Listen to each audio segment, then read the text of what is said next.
Mic check 1 2 1 2. Hello, my name is Juan Budiman and this is Pot Bola.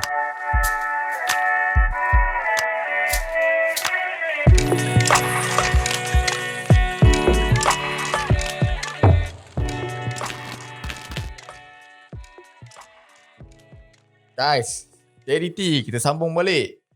Dulu masa pot tu kita ada cerita pasal young talent. Yang talent. Tapi pada aku JDT ni banyak mengetengahkan young talents ni. So young talents JDT man. Okay. Season ni kita dah nampak beberapa nama baru. Dan dia masuk ada impact. Yes. Yang nombor satu adalah Ramazan Syafullah. Dia masuk masa Debut. lepas COVID itu. Dia mengambil tempat Sabawi. Dan dia berimpact bila dia jaringkan gol. Total dia jaringkan 4 gol. Masa lawan Pahang, Selangor dan Perak. Perak, yes. Okay. Jadi dia ni dah jadi macam satu benda viral sekarang ni. Fenomena. Ramadan. Fenomena. Semua orang Ramadan ganti. Aku teringat gol dia tu yang dia stop, dia tengok, dia shoot. Betul. Itu for his age. Dia umur baru 19 tahun. Boleh buat macam tu decision dengan tenang dapat jaringkan gol macam tu. Macam tergamam pun dia tengok kan. Kena pula Sapawi dikabarkan pergi Portugal. Alamak. Dan dia dah pergi sekarang ni. Ngam lah. Cantik lah. Macam cakap, dah ada pengganti lah. Kan? Tapi selain daripada tu, kita ada Arif Aiman. Kita ada Arif Aiman, ya. Arif Aiman ni, Juan boleh cerita banyak ni pasal Arif Aiman ni. Debut pertama pada usia 17 tahun, 10 bulan dan juga 10 hari lawan Felda. Arif Aiman dengan Ramadan Syafullah ni kita dah lama dah track dia punya progress daripada Piala Belia lagi. So nampak dua-dua ni beraksi di atas padang ni suatu one of the best moment lah. Nak tengok tahun ni punya JDT punya performance. 19 playing minute total dan 2 penampilan. Dua-dua sub sebagai Arif Aiman. Dan kedua-dua ni nampak sangat comfortable lah. Masuk-masuk je terus boleh perform. Terus being themselves lah kan. Dia confident, dia tak ada teragak-agak. Betul. Apa, kan? Very natural in their own position. Selain daripada tu kita ada Feroz pun ada buat penampilan walaupun sekejap lah sebagai pemain gantian hari tu. Dan tak lupalah Kia Rashid pemain muda lagi lah kan. Kau consider dia young talent sikit. Masih lagi young talent. Kia macam ini berapa minit je pun main tapi dah ada satu gol lawan Perak. Macam tu dah ada 1 gol kan tu. Young talents. Young talents settle. Kita pergi, yang ni aku bukan nak cakap pandai sangat pun, tapi sebab aku rasa something good somewhere about JDT Team Tactical ni. Betul. So macam orang lah cerita aku tak pandai sangat taktik ni. Benjamin Mora sekali lagi tahun ni berjaya menjadi jurulatih termuda yang mempertahankan kejuaraan. Bermain dengan tactical sama je JDT yang baru ni falsafah dia lebih kepada 4-3-3 lah. Dengan yang lebih menyerang dan nampak tahun ni lebih kepada better ball recovery. Bila dia ada possession dan bila ada turnover dia terus recover. Dia attack bola tu dan terus recover. Best game kita boleh tengok lawan Sabah. Sabah ni memang total domination. Sabah memang tak boleh keluar langsung. Kan betul-betul JDT nak dapat piala tu di SSI. Tapi aku just nak cut off kau kat setujuan kan. Aku nak tanya, kenapa bila sepanjang tahun ni punya game aku tengok bila first half JDT tak nak gol, bukan kata tak nak gol, macam mana nak cakap kurang dapat gol. Yes, first half kebanyakan pasukan akan cuba bertahan seberapa boleh. Sebab diorang akan datang dengan idea mungkin untuk serangan balas. Counter attack. Tapi JDT ni dia akan cuba attack dan kebanyakannya mungkin akan dapat 1 gol macam tu. Kalau kita tengok macam lawan Selangor pun leading 1-0. Dengan Sabah 1 gol juga. Betul. Lawan Melaka tak ada gol first half. Tapi bila second half mungkin bila diorang dah kena 1 ataupun diorang dah tak mampu nak bertahan, habis. Itu salah satu strong point lah JDT. stamina dia agak tinggi. Ha. Dia boleh kekalkan momentum Momentum tu. permainan tu daripada minit pertama sampailah ke hujung permainan. Bila second half tu, itu yang keluar tagline baru kan? Bila dah 1-0, 2-0, bermulalah sesi latihan JDT. Okay. So kau okay. Tell me more about the tactics. Seperti yang kita cakap tadi, dia JDT dia lebih kepada ball possession kan. JDT is all about control kan. Dan JDT ada 61% average ball possession. Betul. The highest in MSL tahun ni. Nombor 2 highest, Selangor 54%. Nombor 3 Terengganu 53%. Ya betul lah. Satya yang dia cakap pasal ni. Betul lah tu Satya tu. Fakta ni. Mungkin kena nombor 1 lah tu kan. Total shot rate, dia possession means nothing kalau kau tak ada percubaan. Okay. So total shot rate ni is basically saying betapa how are you being dominant in terms of attacking. Dan JDT is highest at 0.7. Okay. Nombor 2 0.57. Kedah. So banyak beza tu, 0.7 dengan 0.57. Nombor 3 Melaka Selangor UiTM 0.54. Jadi juga ada highest goal 33 gol. Highest goal scorer in MSL dengan 12 pemain yang berasingan. Pemain berbeza. Defending pun terbaik. Hanya bolos 8 dengan 5 clean sheet. 5 clean sheet. So nak menang, you want to win games, you have to score goals. You want to win the titles, you have to defend. So LF Ferguson. Dan yang paling manisnya tahun ini adalah JDT kebal buat kali kedua kan. Kali pertama pada tahun 2016 ketika itu dengan Mario Gomez, dan tahun ini dengan tahun unbeaten tu sama, win ratio 81.8, point per game pun sama 2.64. Dia sebenarnya kalau kita tengok sebenarnya bila season ni dah dipotong separuh, tinggal 11 perlawanan. Sebenarnya masa tu apa yang aku sendiri fikir adalah agak susah sebenarnya untuk JDT. Sebab kalau dia slip 1 atau 2 perlawanan boleh habis. Sebab sekejap je Lele tengok orang boleh potong, boleh tinggal kan. Tapi apa yang berlaku, JDT very consistent lah. Dia datang dengan plan permainan, walaupun ada pertukaran pemain, dia punya momentum sama, flow sama, dan memang attack all the way lah. JDT sebenarnya bermula agak suram kan. First game tu agak gugup lawan Kedah, mungkin sebab stadium baru kan, sebab itu adalah salah satunya game di mana pasukan lawan lebih banyak menyerang daripada pasukan tuan rumah dalam in terms of shots on goal lah. Macam tertekan pemain mungkin gugup lah stadium baru kan. After that pun Lepas itu PDRM pun 1-0, penalti tak masuk. Dengan Felda seri. Felda pun pula seri. So ada nampak ada resah sikit sebelum kita menutup jendela yang pertama tu. Second half is all about JDT punya domination. Mungkin sebab banyak masa yang dia buat berlatih bersama-sama. Dan mungkin juga pasukan-pasukan yang lain pun agak kurang preparation. Kedah aja kita nampak ada satu masa tu Kedah lebih konsisten daripada JDT dari segi bungutan mata, tapi lepas tu bila JDT seri dengan PJ, Kedah drop point, kalah dengan Pahang. Betul. That is also one of the things strong point about JDT tahun ni, consistent. Kan, sangat konsisten, menang kan. Sampai Kedah pun langsung dah bagus dah tu, 5 perlawanan tanpa kalah, dah menang 5 perlawanan berturut-turut, tapi masih lagi tak boleh nak sustain, tak boleh nak catch up lagi dengan JDT. Bila kau cakap tadi Kedah kan, adakah Kedah ni we declare it as a rival? Kita bukan nak cakap rival lah, sebab kat Malaysia ni every season tu ada pasukan baru yang bagi tentangan kan? Aku rasa juga. Cuma Kedah ni kita nampak dia pun sama macam JDT. Dia tak banyak perubahan dari segi pemain, dari segi coach sama. Lepas tu dia ada bawa masuk new players yang makin menguatkan tim dia punya backup player kan. Pasal tu kita boleh nampak Kedah pun ada improve.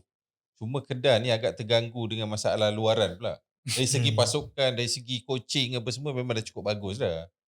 Kita pun tak bajet Kedah will rise up to the challenge kan, sebab sangat teruk. Kronik sampai 5 bulan gaji tak bayar. Kan, tapi mungkinlah the leadership of coach tu ideal kan. dia boleh steady the ship dan bawa Kedah ke Asia kan. Demi lencana dia ada. Demi lencana dia Sebab ada, masa kan. Mungkin dia tak nak jadi ayam goreng. Okay. So rival susah nak cakap pasal rival lah kan. Okay. Benda ni best tau. Aku dah ada dalam kepala otak aku, tapi tak apalah, aku nak korang share lah. Best 11 for JDT. Best 11 This season ni. lah. Okay, keeper dah main Farizal lah sebab dia Farizal seorang lah. je main. Defend kanan Matt Davis. Kan Matt Davis? Aku Matt Davis lah. Aku Kunalan lah. Sebab Matt Davis sebenarnya compare game rasa Kunalan lagi banyak main kot. Dia tak selalu kita tengok pemain baru JDT terus masuk main, ke first betul. 11 kan. Tapi mungkin sebab kecederaan, tapi aku give credit lah to Matt Davis. Ada sedikit pembaharuan yang diperlukan. Sis pun ada.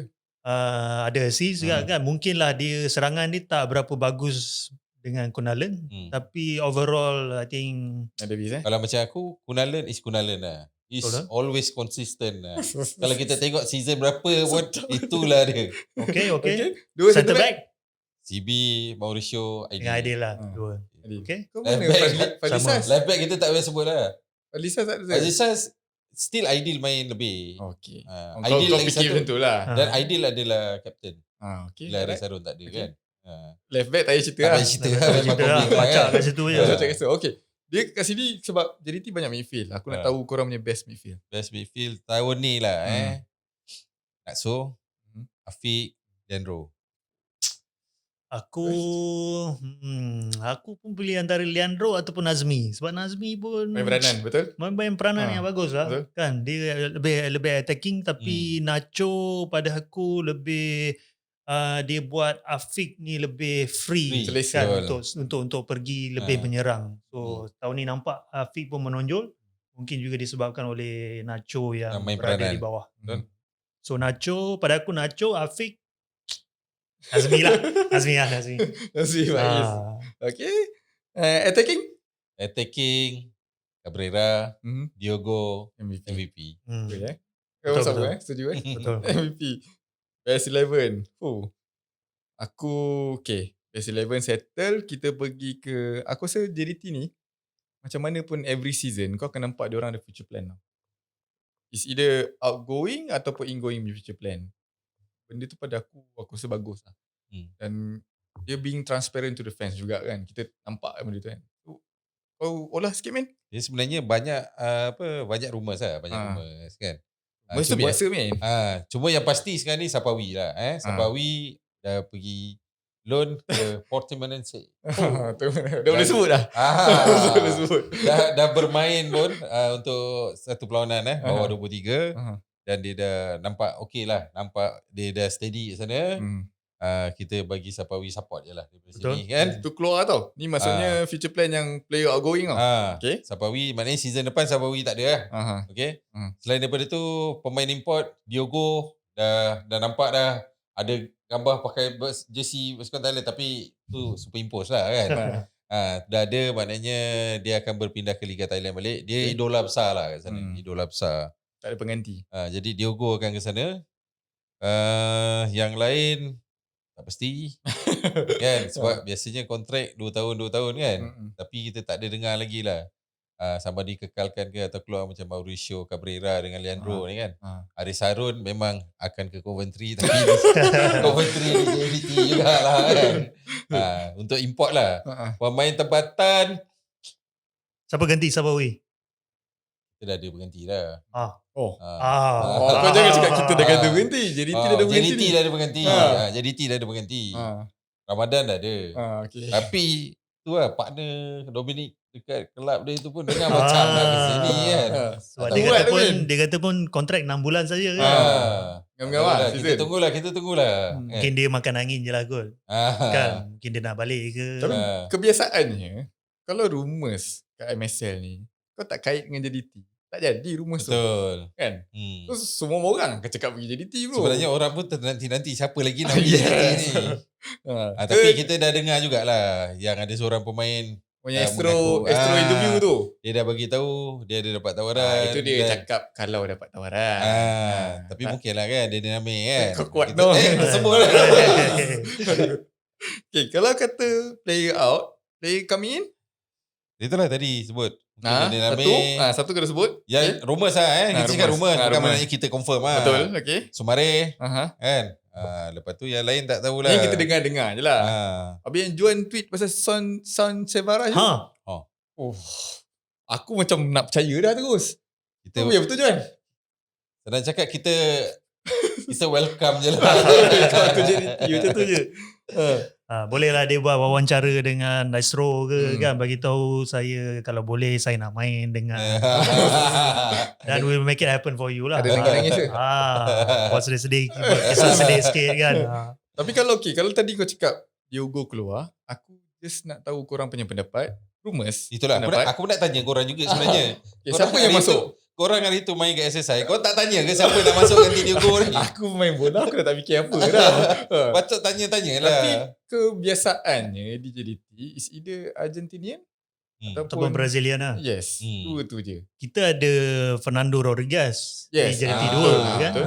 Fernando Rodriguez dan juga Ramadan Safrullah, dua pemain yang berjaya skor di Liga Perdana dan juga di Liga Super. Ya, kan. betul. Tapi JDT is JDT kan, JDT doing JDT things kan. Kita mahukan Cristiano Ronaldo bukan. Bukanlah tak bagus Fernando Rodriguez ni. I think at any other team, kalau dia pergi kat tim-tim yang lain dia boleh jadi first 11. Betul. Tapi bukan di JDT. JDT is very competitive. Dan aku rasa pemain yang baru sampai ni akan menjadi bualan ramai lah. Macam dah tahu je. Sebab yang pentingnya JDT ni kalau setakat nak pakai pemain tempatan boleh lagi menang Liga Super. Kan, tetapi tahun ni kita nak, we want to go further kan, we want to go aim higher, kita nak ACL pun bukannya setakat masuk grup betul, kita nak pergi ke tinggi. At least kalah mati, dan we need better players, better quality players yang boleh bawa kita dari satu level ke satu level yang lain. Bila JDT dah target pusingan kalah mati ACL, pasukan yang dapat peluang ke AFC kita nak diorang target separuh akhir kurang-kurangnya. Betul. Sebelum aku pergi ke last word untuk korang JDT ni, aku nak korang share the best match for this season. Best match tahun ni mungkin pilihan yang jaringan terbanyak lah, lawan Perak. Sebab cara JDT mendominasi Perak. Sebab Perak satu ketika adalah pasukan yang sama-sama dengan JDT tak kalah, yang belum kalah masa sebelum COVID. Dan selepas daripada tu Perak agak dia ada kalah 1-2 lawanan, lepas tu kalah dengan JDT. Tapi dia bangkit balik lepas dia kalah dengan JDT itulah. Tapi masa lawan Perak tu memang total domination. JDT memang all out lah. Padahal ada Syarif Fikri main game tu. Tapi memang tenggelam macam kita tanya. Tapi itu lah. Tapi memang game tu Perak tak dapat nak menahan lah apa yang JDT bawa. JDT Perak 7-0 kan? Aku pilih game Sabah sebab ini game yang high tempo. JDT menunjukkan total domination. Sabah langsung tak menyerang, tak boleh keluar pun daripada kawasan dia. First half lah terutamanya. Bila ada turnover, JDT terus recover the ball very quickly. So nampak that is the peak of the season lah untuk JDT. So aku as a die hard JDT fan, aku pilih 6-1. Tim abang menang 6-1, tim adik pun menang 6-1. Betul juga. JDT versus King of Malaya. Tahu kenapa? Selangor weh. Datang first time datang SSI, then you lose 6-1. King of Malaya. So kat situ bukti siapa yang paling king. Bukan pasal Nathan Tak. Ni bukan. Kita jangan sebut nama tu. Okay, last word babe. Okay, last word. Sebenarnya kita berharap pasukan-pasukan lain pun sama juga macam JDT. Kita tahu bukan semua boleh buat macam mana JDT buat, tapi kena buat sesuatu. Kita tak nak tiap-tiap tahun dia mengejar untuk cuba kalahkan JDT, tapi sebenarnya dia mesti cuba menang piala untuk pasukan diorang. Dan layak menang piala. Layak ke Asia lah. Menang piala kalahkan JDT. Bukan, cuba menang piala sebenar. Okay. Untuk pergi ke Asia. Menang lawan JDT tu hanya dapat 3 poin saja. Dia tak menang piala pun. Okay, John? Tahniah lah kepada pasukan JDT menang 7 kali berturut-turut. Tetapi nilai sebenarnya bukanlah menang piala tu, bukan dapat piala tu, betul. tetapi dapat tiket untuk ke Asia sekali lagi tahun hadapan Betul. kan di Asian Champions League. So hopefully tahun depan bolehlah pergi away day lagi kan. Itu je. Itu saja. JDT ya. Betul. Johor Darul Takzim JDT, the champion with S. Juara kali ke-7 berturut-turut. The invisible, the unbeaten. Luaskan kuasamu Johor. Thanks for watching. Thanks for listening. Sport Bola, where guys talk about football. Ciao.